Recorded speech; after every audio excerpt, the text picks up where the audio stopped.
when we start celebrating immorality and we refuse to acknowledge mental illness, which is, to me, the biggest issue in America today, we no longer call mental illness mental illness. In fact, we celebrate it. We encourage mental illness. And then we look at the end of the day and we say, well, I don't know why somebody walked into a school and shut up the school. Look at the culture. Look at American culture right now. We are in a state of degeneracy. And that is the truth. There are degenerates everywhere. And people don't like to use that word, but that's quite literally, I spelled out the definition today on my show of what it means to be a degenerate. And that's what's happening in American society today. What is culture? Culture is a set of agreed institutions from a community of people. These institutions can range from religion, politics, art, family, and way of living. Culture are the cycles of shared values passed down from one generation to the next. And these cycles are being compromised with the lack of structured institutions. Not having culture leads people down a path searching for something to be a part of, and oftentimes leads them to things that feel best in the moment, but are often destructive to themselves and the people around them. And the largest hack to culture is the propaganda machine, aka social media.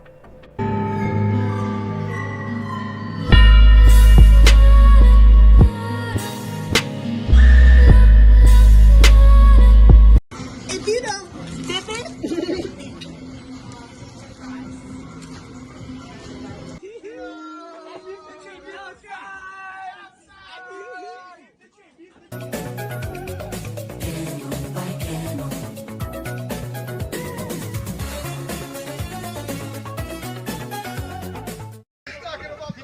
You got it all the way, all the way. Oh my god, it's so good. It was stuck to his tongue. Now imagine growing up without a proper family structure where mom and dad don't get along, so they figure it's better for everyone if they break up the family. Now instead of having a mother that nurtures you and a father that disciplines you and a community that reassures you, you find yourself being raised by outside forces. These outside forces will be found on TikTok, Instagram, and Facebook. And because you didn't have the proper community, you're unfamiliar with what one is. You ask yourself, structure, what is structure? And why do I even need that? When it's time to form meaningful relationships, you have failure after failure. So you figure that it's normal for relationships not to work. And this isn't just for romantic relationships, it's also for your friends and family. Instead of putting love into someone else, you decide to put it all into yourself. It's easier that way. Life is easier that way. This is the story of many millennials and Gen Z. You would agree with me that every human being on planet Earth has a mother and a father, right? Yes. Right. Well, do you think that considering that humanity has thrived for as long as it has, that there's a possibility that that arrangement is maybe the best arrangement for why that has happened? For why women and men why everyone has a mom and dad? No, not why everybody has a mom and a dad, but the arrangement of having a mom and a dad seems to have led to humans thriving, and the mom and dad clearly have a vested interest in the child, right? They clearly have a vested interest in the child in that particular configuration. I mean, yeah, I mean, there's a lot of people who don't stick around to raise their kids, so I think... Yeah, but those are outliers. Those are exceptions to the rule, right? Yes. Yeah. So but there's a lot of them, so that might not be and that's such an increasing, exception. but I would make the argument that that's increasing because the amount of what I call social degeneracy is increasing. So behaviors like that, people are more apt to engage in them because of a lack of stigma and social shaming in society. Social media has shown us the ugly truth about human nature. While on the surface it connects us with people that we will otherwise never see, and it can show us pieces of art that we will only find in museums, it has done a terrible job at helping people's psychological state. If one day we found out social media is a weapon of mass destruction, I would not be surprised. We are a generation of desiring to be desired. This narcissism is one of the biggest trends in our generation. People are becoming more self-absorbed with themselves. This era of vanity and attention seeking is incredibly destructive. We can find many examples of people killing their integrity and selling their very souls for a dopamine kick. It's amazing that you have a city which is statistically so safe with all these different people from all these different places, right? And they've done that by just maintaining some kind of social cohesion. You can't have degeneracy all around you 24/7 without degenerating as a person, right? And that's what's happened in the Western world. To a degree, Christianity used to keep the Western world in check, but the Christianity's become so weak it doesn't mean anything anymore.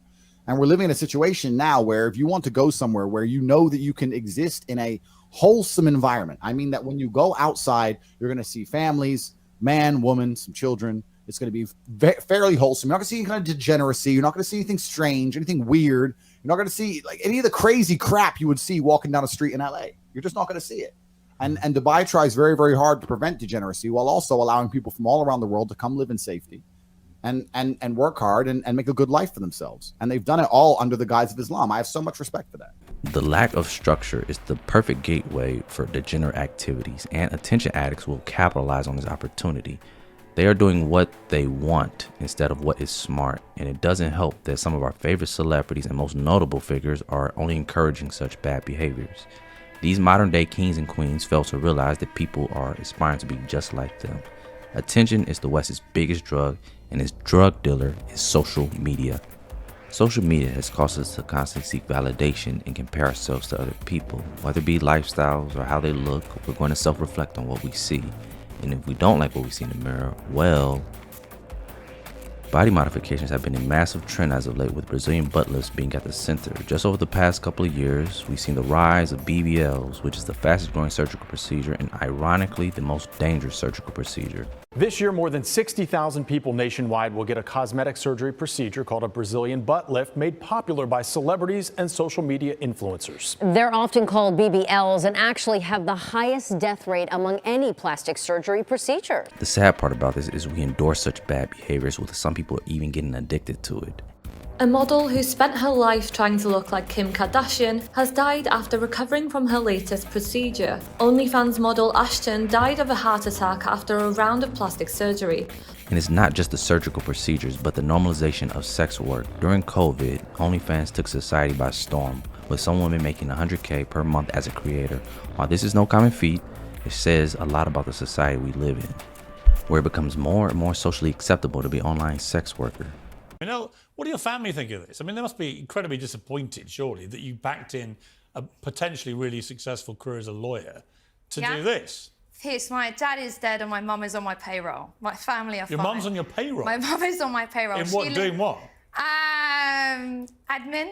What does that mean? It's just behind the scenes work. She doesn't do anything rude or anything. So she loves you doing this? Well, she doesn't praise it at the pub like, woohoo! My daughter does OnlyFans, but she's supportive. She knows that I'm over 18. I can do what the hell I want. And she knows that, you know, her views can't, like, impact my life. What is she going to do? You're grounded because you do OnlyFans. Like, what the hell? It's 2023. People can do what the hell they want. No, don't get me wrong. I totally subscribe to that. And the show. Oh, you subscribe?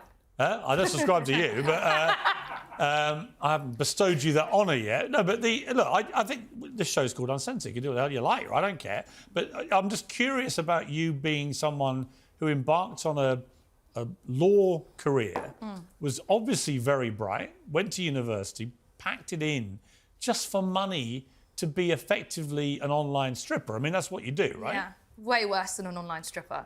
But what do you mean way worse? Way worse. Online strippers just, you know, naked. I do things that are way more grotesque than just that. Pornography. Pornography, anything. But it's all within what I want to do, and I absolutely love it, and I'm really good at it.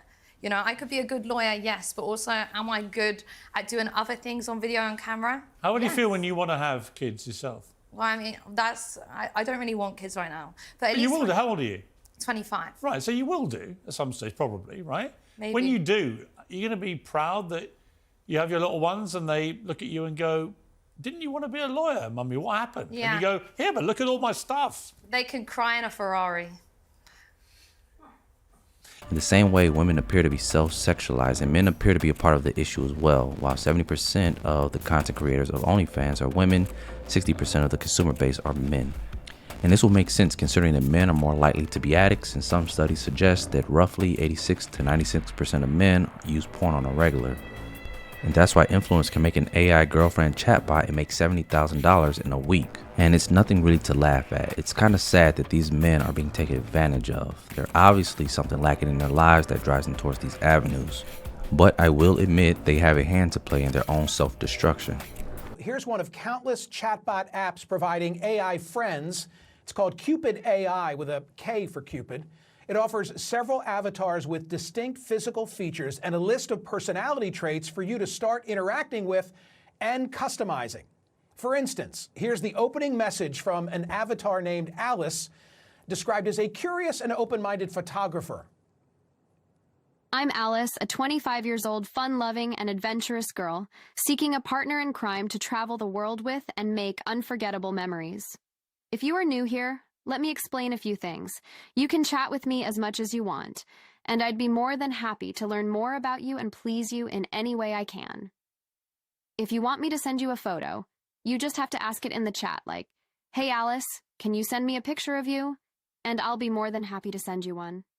The fact that men are willing to pay for AI relationships is a part of the issue. Men are willing to pay for a synthetic relationship with the AI bot only encourage these strange behaviors because now people know that there's a market for it. These trends tell us a lot about human nature and society as a whole. These men and women are victims and we endorse their addictions by supplying them with their drug of choice. The same way you can blame a drug dealer for dealing drugs to addicts, social media dealing attention to the uncultured, and banks selling debt to the poor. They are victims of self-sabotage and are no different than the lonely men and women who are seeking validation in this system. It really does beg the question, what's next?